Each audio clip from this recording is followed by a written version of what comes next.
Mobile Task Force Kappa 42. Angel reporting in. Okay, first off, this week's topic was not my choice. It was a desperate request made by a new agent, and gosh darn it, I just can't leave a newbie hanging. Oh, but seriously, there's nothing about this project that I'm okay with.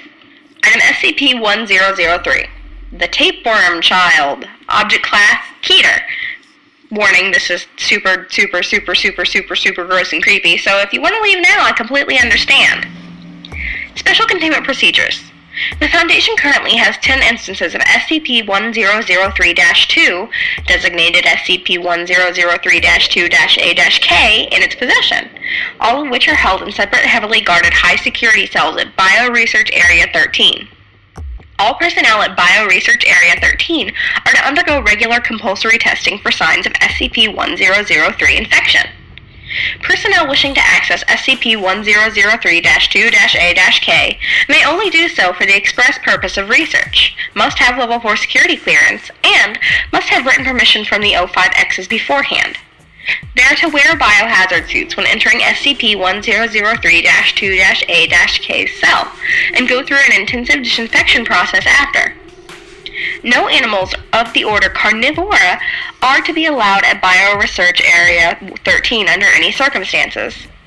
Description: SCP-1003-1 is an adult tapeworm of the species Echinococcus granulosus, known for causing hydatid disease. Like others of its species, SCP-1003-1 inhabits the small intestines of carnivores, typically canids, where it produces eggs that are passed in the host's species.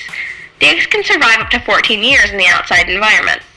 When the eggs enter the gastrointestinal tract of a human subject, hereby designated the intermediate host, via consumption of contaminated food, they hatch into larvae, which burrow into the host's tissues.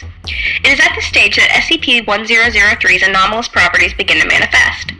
Instead of developing into cysts, the larvae develop into creatures which resemble human embryos, hereby designated SCP-1003-2.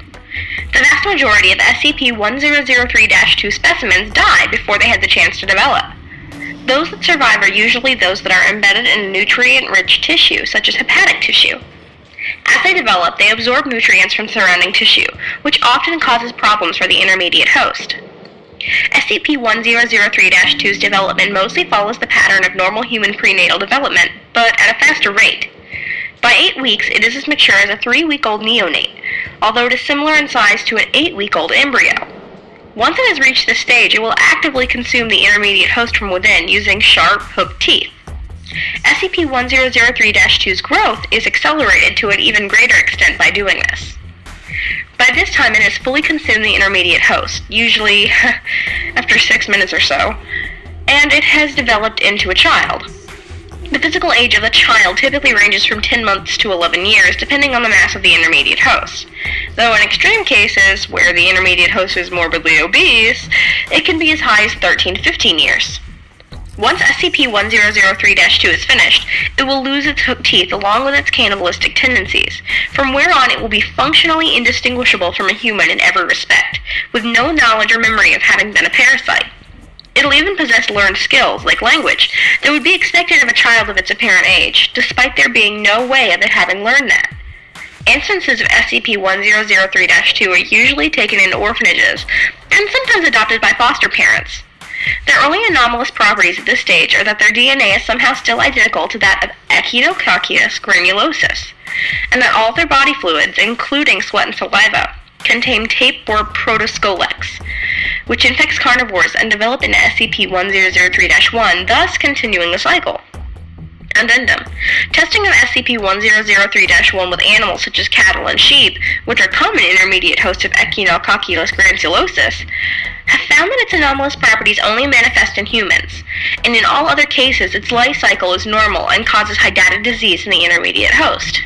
Great. Now I'm itchy and I'm uncomfortable and I want to take a shower and I don't want to eat for the next couple of weeks. So stay safe, stay alert, and stay, healthy or something. Watch what you eat. I don't care.